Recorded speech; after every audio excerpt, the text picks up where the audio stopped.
Good morning. This is Hammersmith Chess Club, the weekly endgame workshop in 5 minutes or so. This video is in preparation of workshops in May and June 2020 on fortresses, in this case on Rook versus Queen. A fortress can be built by the Rook only with the help of a pawn. Now we have to know what happens with a fortress in case the pawn is lost. That means the fortress doesn't exist anymore. We have to know that the queen can win against the sole rook. The winning procedure, though, may take some time, unless an immediate draw is possible by perpetual or by stalemate. The winning procedure follows 3 steps. The first is to force the rook back to the third rank defense. That's what we have here in the example already as a starting point. And even from here, it is very tough to break the defense. It requires to play at least one counterintuitive move, which means leaving the queen from the 7th rank, going to the center. And even famous grandmasters sometimes fail to find the right way. So here it is by various procedures, by various moves to force the rook to an unsafe place. There is no more safe place on 3rd rank, so the king now has to move. I just go quickly through the game to show, because ultimately it is about pattern recognition and not so much about exact formulated steps. One step, though, is this one. This is the so-called Philidor position. Philidor position not in Rook endgame, but in Queen versus Rook endgame. Once this is reached, black can be put into Zugzwang by this move. Or if the black king would put an a7, then of course Queen d8 might be the winning move, the Zugzwang forcing move. Now the rook is forced to step away from the king. King can't move anymore. And wherever it goes, ultimately, the rook will be lost. The queen can move freely between the center, the very center d4, and the end of the long diagonal. And then ultimately, there is a fork of king and the rook will be lost. With a pawn, the drawing chances of rook versus queen are relatively high, and a lot of fortresses are known. Important is that rook, pawn, and king stay next to each other. It's always drawn with a 2nd rank pawn, not the rook file pawn, we will come to that later, where with the 2nd rank pawn, neither the queen nor the king can enter the fortress from behind. The rook just moves back and forth between the 2 squares protected by the pawn. We see this in case of a bishop's file pawn. And black has no way to enter the fortress. Even with the additional pawn for the queen side, on an h-file in this case, there's no way for black to enter, though white has to be careful how to move. It should not move the pawn to the 3rd rank. Then it loses the fortress condition. And due to Zugzwang, white is losing in this case. But moving the king in this case, back and forth, now the rook goes to the other protected square, and there is no way for black to enter the fortress. Now, the fortress cannot be built with an h-pawn, with a rook pawn. We see this here. Of course, this is just one of the various lines which are possible. Always with the approaching king. King goes to the rook file. That is important, and we see that later on as well as a principle. The defending king will be pushed out. There's always a threat of either the rook to be lost, or in this case, the pawn to be lost. And then, of course, we are with this one queen versus rook endgame. if the pawn has advanced to the third rank or further, it is not necessarily a fortress anymore, because either the attacking king or the queen may encircle the pawn from behind. As much as possible, the defender has to keep his king behind his pawn.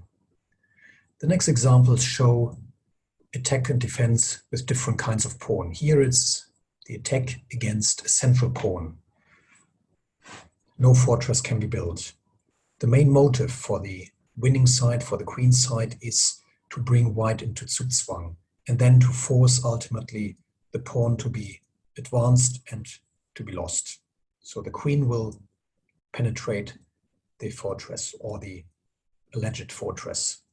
Now, there is no way that in a few minutes a written text or written procedures can explain how the winning procedure is.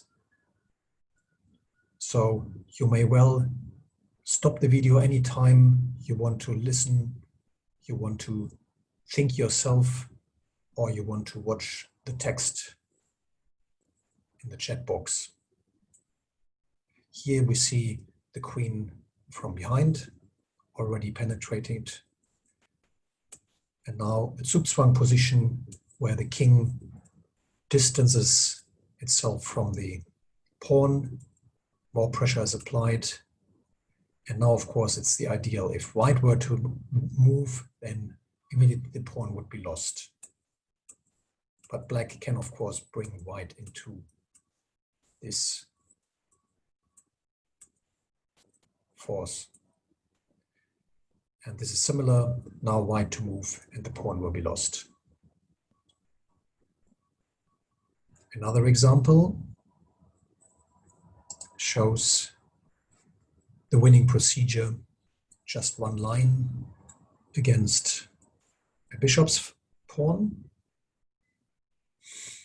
Here, the winning strategy for black is to move with his king to behind the pawn. That means the king has to cross the fifth line or the fifth rank, which means sometime the rook has to be deflected. Well, first it was to cross the e-file. Now it's crossed the fifth rank. And now the aim is to reach f2 in order to attack the pawn from behind with the king, so white's defenses are stretched. Now coming close, and here the pawn is forced to advance, and then it is easy to win the pawn. Ultimately, whatever white does, now the pawn is lost. Now that procedure does not work against the knight's pawn, because indeed the queen needs two files behind the pawn and two files on the short side of the pawn in order to execute that surrounding procedure. Here it's possible for white to draw. Of course, white has to be careful. There are motives. In this case, for example, rook h4, white that draws, but only because of tactics and stalemate motives. Like here, if white takes, if black takes, then of course there will be stalemate. Or if black retreats, then it's again the same position as before.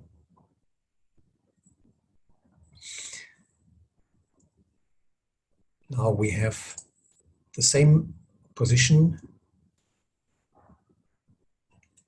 Sorry, now we have the final example of a third rank pawn on the rook's file.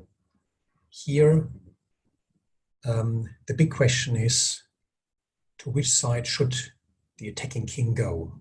To the rook file or to the bishop file? And that is the situation where many grandmasters, even grandmasters, strong grandmasters, have erred. The main principle, we have seen this in the previous example, is that the king should approach on the rook file, where the rook's pawn is. So, approaching on the wrong file, on the bishop's file, white can establish a safe fortress. It's a long sequence. White always has to be careful, but still black is not able to penetrate and to come close to the h-pawn. That's important. White is always able to defend rook and h-pawn. Now, in this situation, black should go to the h-file with the king, and then ultimately the pawn will be lost, will be forced to move and will be lost.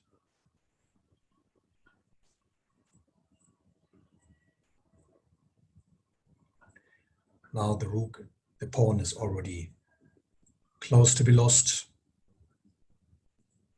There are always mating threats, and now black has to, well, now it's completely lost.